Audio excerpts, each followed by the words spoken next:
पहिलं, आता नाही, आता सगळे खेळ मोबाईलवर. पहिलं भातुकलीचा खेळ खेळायचा, घरदार बांधायचा, भांडी कुंडी सगळं. आणि सायंकाळ झाली, आईचा आवाज आला की सगळं घरदार मोडायच्या, एका पिशवीत भरायच्या आणि निघून जायच्या. असं असावं माणसानं संसारात. भगवंताचं बोलावणं आल्यावर इथं आपलं काही राहिलंय अशी भावना राहू नये. बाबा महाराज सातारकर म्हणायचे, तुम्ही देवाला माना किंवा मानू नका, तुम्ही देवाला माना किंवा मानू नका, पण त्यानं तुम्हाला मानलं एवढं मात्र लक्षात ठेवा. ज्या दिवशी तो तुम्हाला मानणार नाही त्या दिवशी तुमच्या घरापुढं गर्दी होईल. म्हणतील आता उचला. म्हणून संतांनी संसाराला व्यसन मानले, कारण संत जागे आहेत. मग ज्याला आपलं हित कळतं त्याच्या मातापित्याला तुकोबाराय धन्यता देतात. मग अशांचे आई वडील कसे असतात? शास्त्रकार सांगतात, सुशीलो मातृपुण्येन पितृपुण्येन चातुरता उदारो वंश पुण्येन आत्मपुण्येन भाग्यवान. आईच्या पुण्याईनं मनुष्याला सुशीलता हा गुण मिळतो. पित्याची पुण्याई भक्कम असेल तर पोरग चतुर निघतं.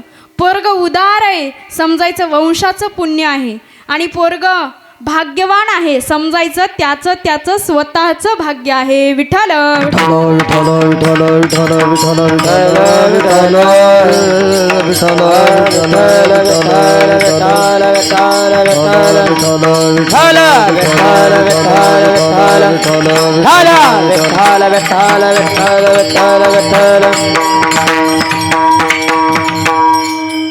मग ज्याला आपलं हित कळतं असे अनेक संत सत्पुरुष महापुरुष त्यांच्या जीवनचरित्राकडे बघितलं तर आपल्याला कळतं की महापुरुषांच्या जन्माच्या जागा या निश्चित असतात, ठरलेल्या असतात.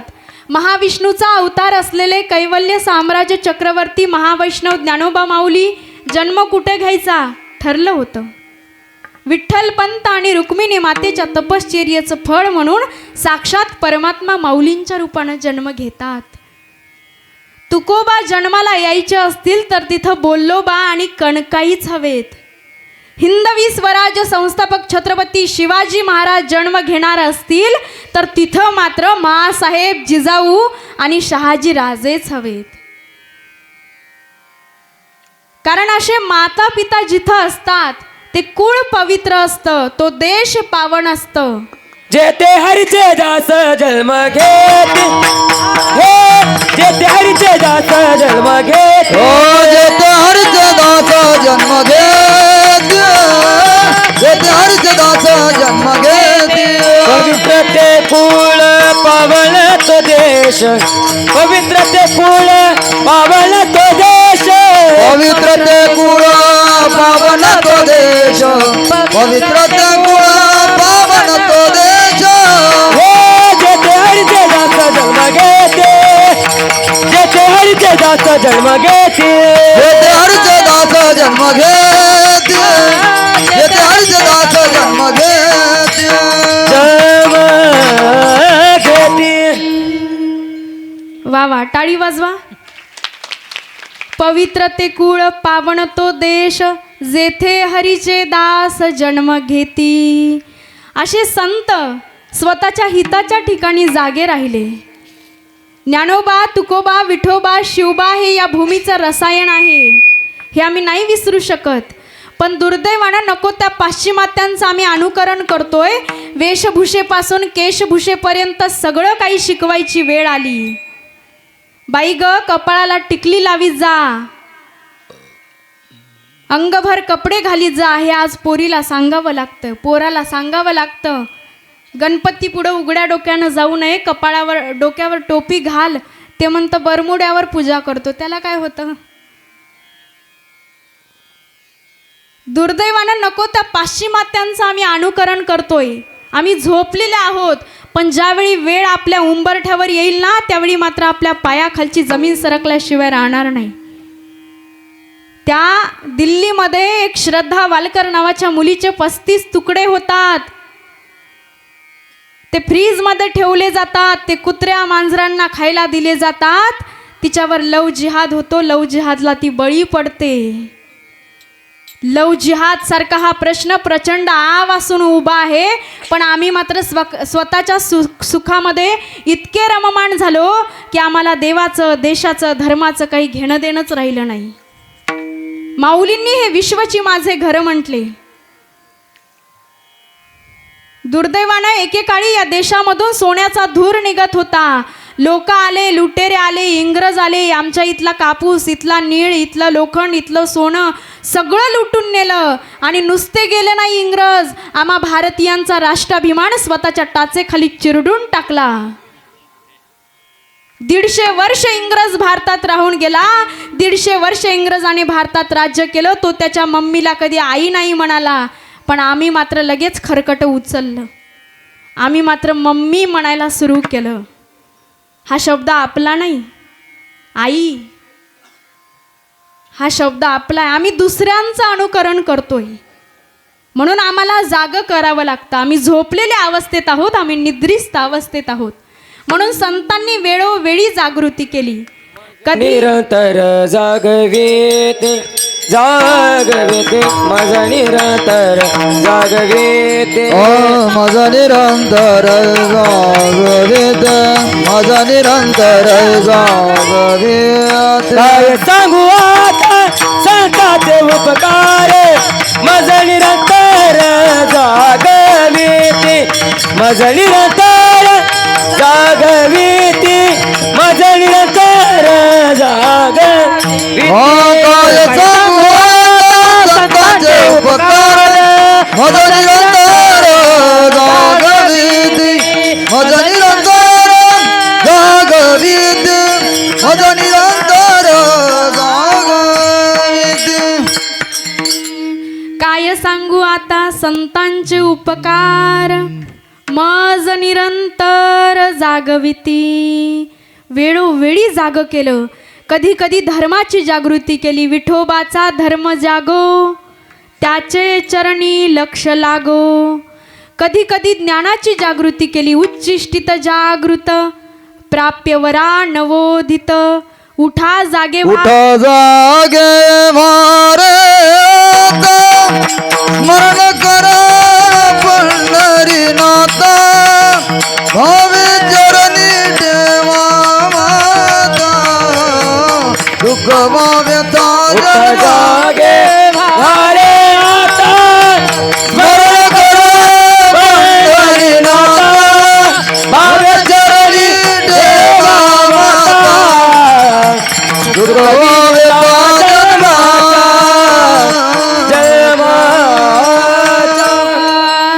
उठा जागे भारे आता, स्मरण करा पंढरी. कृती केली. उठा जागे भारे आता, स्मरण करा पंढरीनाथा, भावे चरणी ठेवा माता, चुकवी व्यथा जन्माच्या. आई जाग करते आपल्याला पण शाळेत जाण्यासाठी. वडील जाग करतात आपल्याला शाळेत जाण्यासाठी. बायको जाग करते आपल्याला कामावर जाण्यासाठी. ही लोक आसपासची आपल्याला स्वार्थासाठी जाग करतात, पण संत हितासाठी जाग करतात. माहिती आहे महाराज, रोज ऐकतो आम्ही काकड्यामध्ये. जाग केलं संतांनी, पण कुठं कुठं जाग केलं ते सांगा. ऐका, आवाज द्या दादा. कुठं जाग राहायचं? धन, दारा, पुत्र, जन, बंधू, सोयरे, पिशुण. पहिला शब्द वापरला म्हणले धनासाठी जाग राहा. धनासाठी जाग राहा. कोणाचं धन घेता इथं जाग राहा आणि कोणाला धन देता इथं जाग राहा. कारण या जगामध्ये सगळी लोक तुमच्या पैशावर प्रेम करतात. कबीर महाराज सांगतात, सबही पैसों के भाई, दिल का साथी नहीं कोई, दिल का साथी नहीं कोई, दिल का साथी नहीं कोई. पैसा तेरे 3 नाम, परशा, परसू, परसराम. पैसावाला लोक असले समोर, माणसं नातं नसलं तरी त्याच्या मागं मागं जातात, पण गरीब असला की त्याला विचारत नाहीत. ही पैशाची किमया आहे महाराज.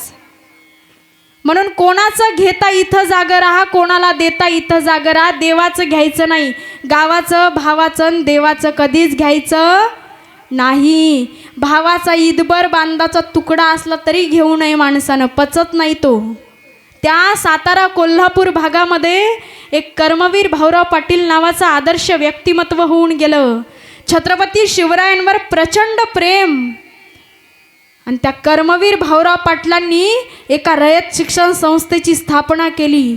त्या काळी आपल्या पोरांना शिक्षण मिळत नव्हतं, फक्त ब्राह्मणांच्याच पोरांना शिक्षण मिळायचं.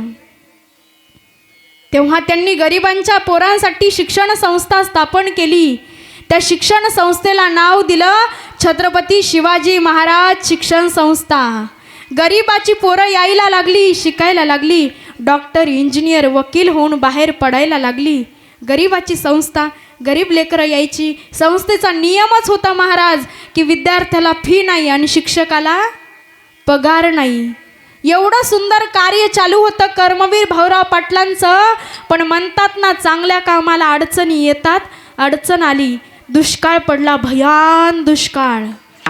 धान्यच उगवलं नाही शेतामध्ये. आणि मग संस्थेतली पोरं उपवाशी राहिले. पोरायची राहण्याची सोय नाही, खाण्याची सोय नाही. मग त्या कर्मवीर भाऊराव पाटलांनी काय केलं, स्वतःच्या बायकोचं मंगळसूत्र मोडलं आणि आलेल्या पैशातून पोरांच्या राहण्याची आणि खाण्याची सोय केली. पण हा पैसा पुरला फक्त 2 महिने. आणि 2 महिने पैसा पुरला. नंतर एका श्रीमंत व्यापाऱ्याला ही गोष्ट कळली की कर्मवीर भाऊराव पाटलांना 2 लाखाची गरज आहे, गरिबासाठी संस्था काढलेली आहे. तो श्रीमंत व्यापारी कर्मवीर भाऊराव पाटलांच्या जवळ पोहोचला.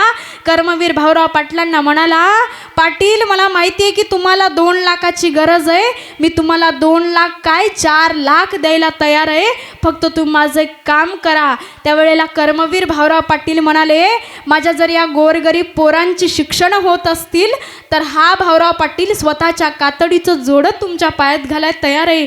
तुम्ही फक्त सांगा. अहो, जर तुम्ही सांगत असाल तर हा भाऊराव पाटील स्वतःचा जीव द्यायला तयार आहे. तुम्ही फक्त सांगा.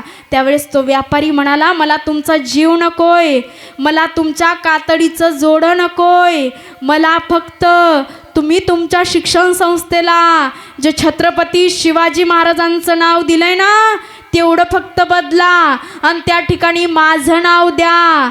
त्यावेळेस कर्मवीर भाऊराव पाटील सांगतात, अरे वेळ पडली तर जन्मदात्या बापाचं नाव बदलेल, पण एकदा दिलेला छत्रपती शिवाजी महाराजांचं नाव कधीच बदलणार नाही, कधीच नाही.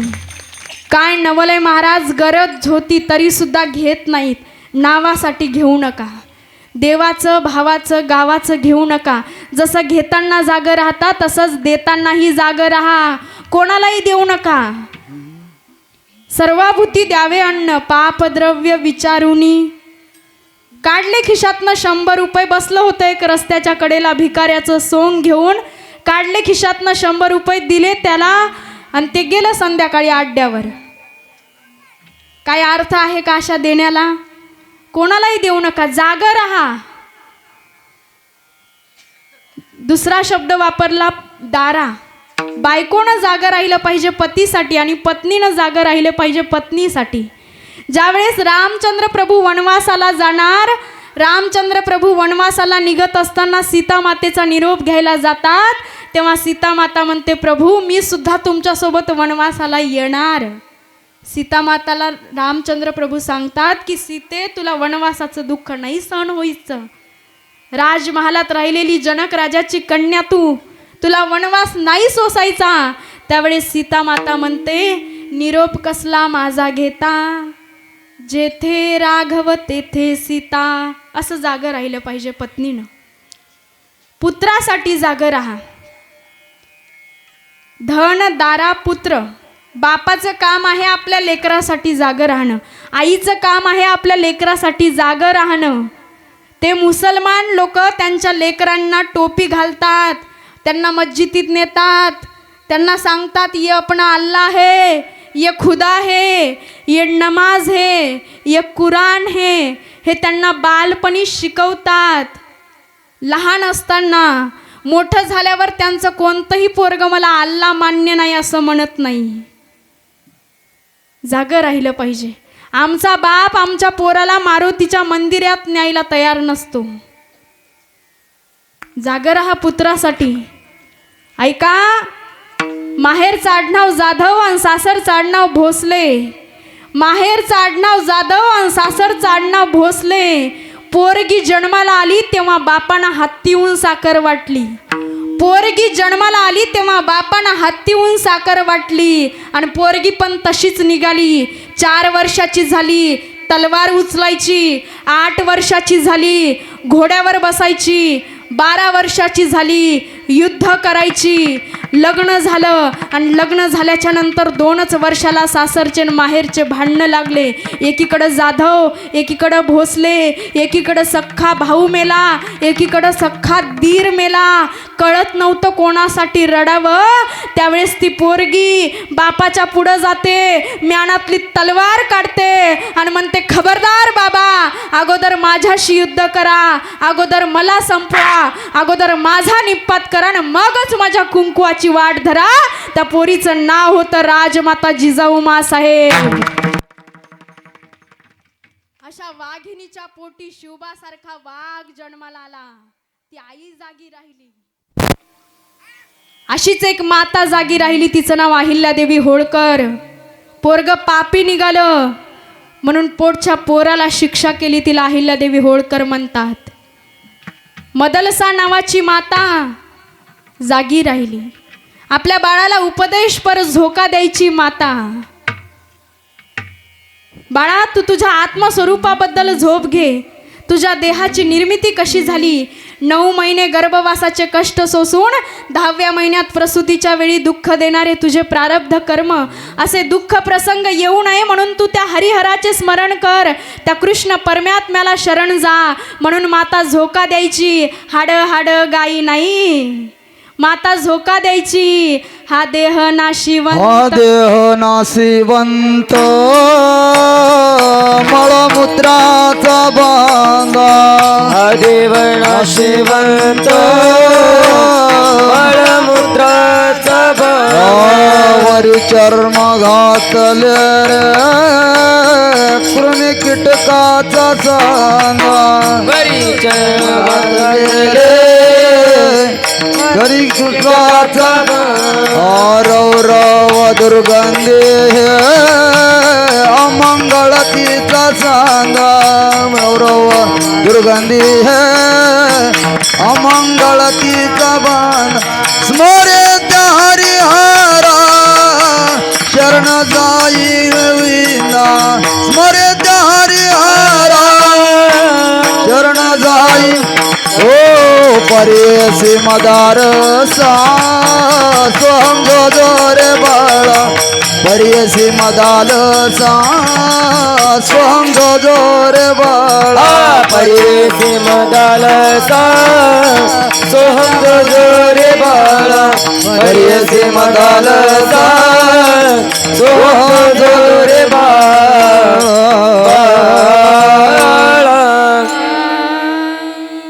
हा देह नाशिवंत, मलमूत्राचा बांधा.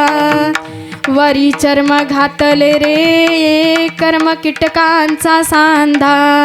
रवरव दुर्गंधी रे अमंगळ तिचा बांधा. स्मरे त्या हरिहरा शरण जाई गोविंदा. मदलसा नावाची माता बाळाला झोका द्यायची, उपदेश करायची. आई जागी राहिली. असं जाग राहिल्यानं फळ काय भेटतं? अभंगाच्या प्रथमच्या. आपुलिया येता जो असे जागता. आपुलिया येता जो असे जागता. आपुलिया येता जसे जगता. आपुलिया येता जसे जगता. आपुलिया येता जो असे जागता. आपुलिया येता जो असे जागता.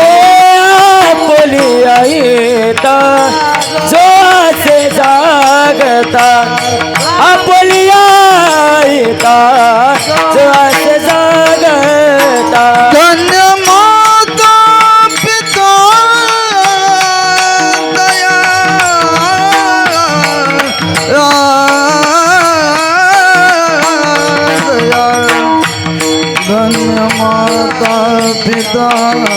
तयाचिया धन्य माता पिता धन्य माता पिता तयाचिया कुणी कन्या पुत्रा होती जे सात्विक कुणी कन्या पुत्रा होती जे धन्य माता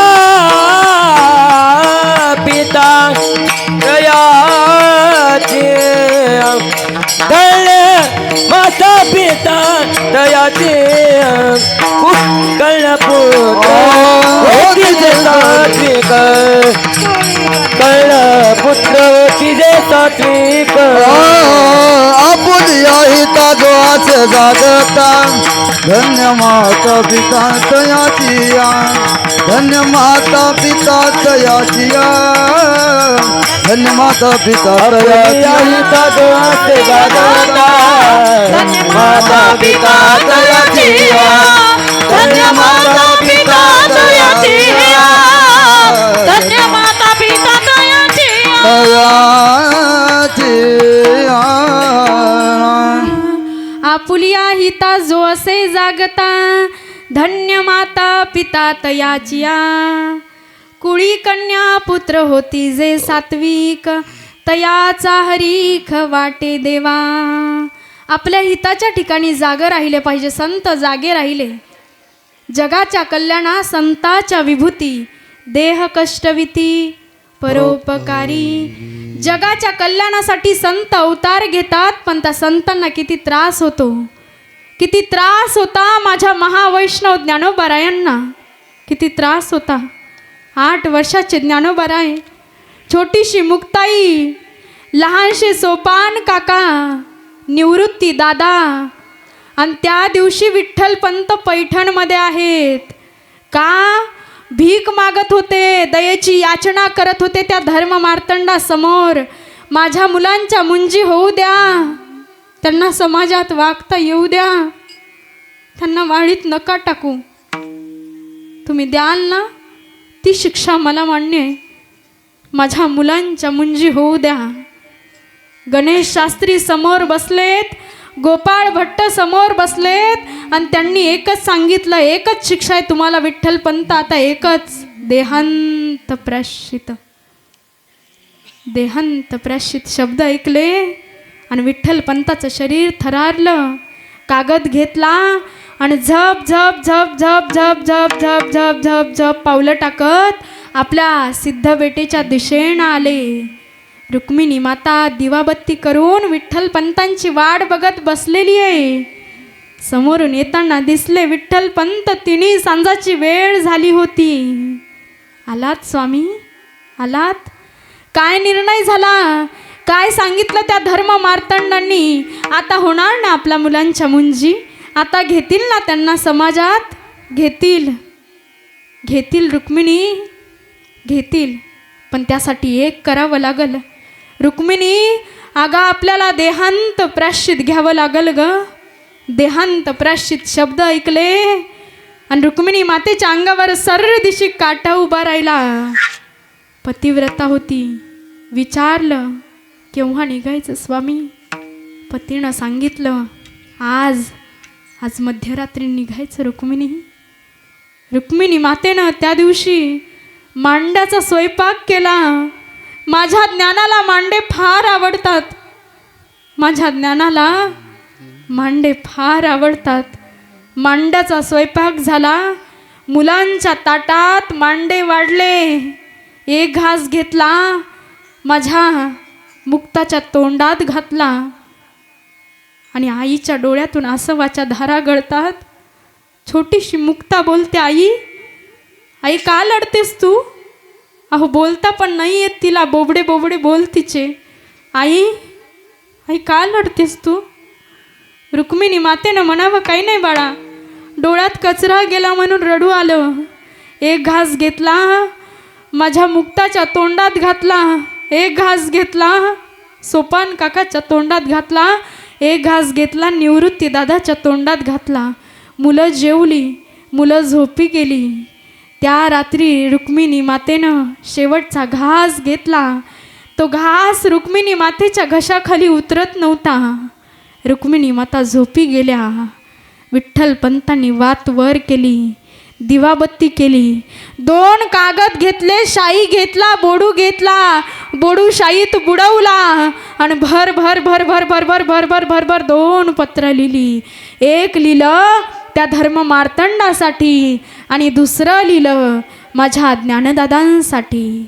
पत्र देव्हाऱ्यात ठेवलं आणि हळूच रुक्मिणी मातेला आवाज दिला, रुक्मिणी उठा, जायची वेळ झाली, रुक्मिणी उठा.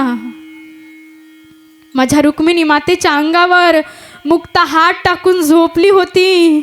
अरे जगातली पहिली आई आहे जी आपल्या लेकीचा हात बाजूला सारून देहांत प्राश्चित घ्यायला जाते. जगातली पहिली आई आहे. मुक्ताचा हात बाजूला केला, ताटी बाहेर पहिलं पाऊल टाकलं आणि रुक्मिणी मातेचे पाय वळत नव्हते. ही सोन्यासारखी 4 लेकरं सोडून जावे हे रुक्मिणी मातेच्या मनाला पटत नव्हतं. रुक्मिणी माता मागे वळून बघत होती. विठ्ठलपंत बोलते झाले, रुक्मिणी नाही यायचं तर नका येऊ, जीव गुंतला ना तुमचा. रुक्मिणी मातेनं म्हणावं, मी तुमची पत्नी नाही रडते हो, या छोट्या छोट्या लेकरांची आई रडते हो, या छोट्या छोट्या लेकरांची आई.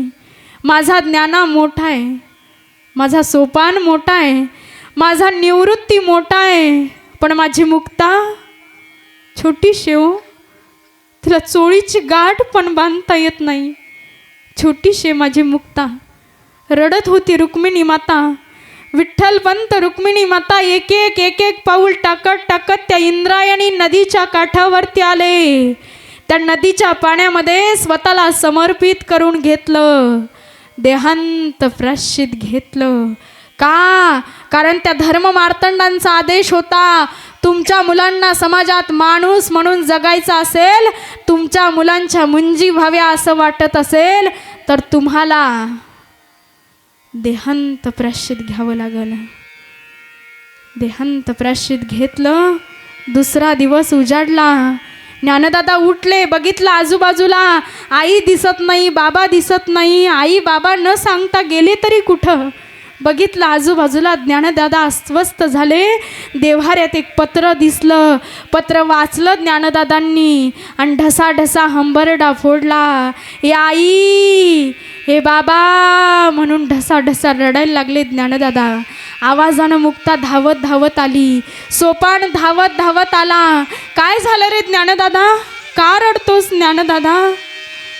ज्ञानदादांना कधी रडताना बघितलं नव्हतं. मुक्ता विचारती झाली, ज्ञानदादा का रडतोस रे? ज्ञानदादांनी सांगावं, मुक्ताच्या पाठीवरून हात फिरवावा आणि म्हणावं, मुक्ते सोपाना, आता आपल्याला आई नाही राहिली, आता आपल्याला बाबा नाही राहिले. छोट्याशा मुक्तानं विचारावं, दादा कुठे गेली आपली आई, कुठे गेले आपले बाबा? न सांगताच निघून गेले. ज्ञानदादांनी म्हणावं, मुक्ते आपले आई बाबा आपल्याला सोडून गेले ग. रडत होते 4घे भावंड. पहिला दिवस गेला, दुसरा, तिसरा, चौथा, 5वा, 6वा, 7वा दिवस उजाडला. ज्ञानदादा भिंतीच्या आडोशाला बसलेत.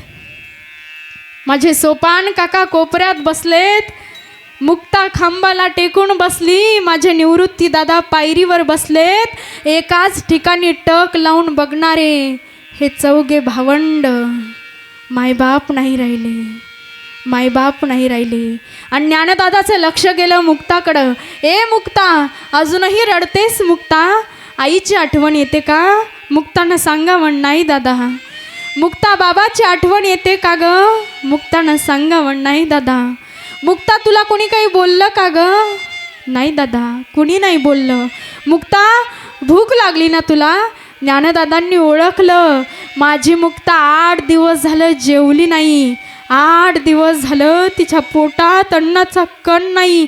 थांब मुक्ता, आता जातो आणि मधुकर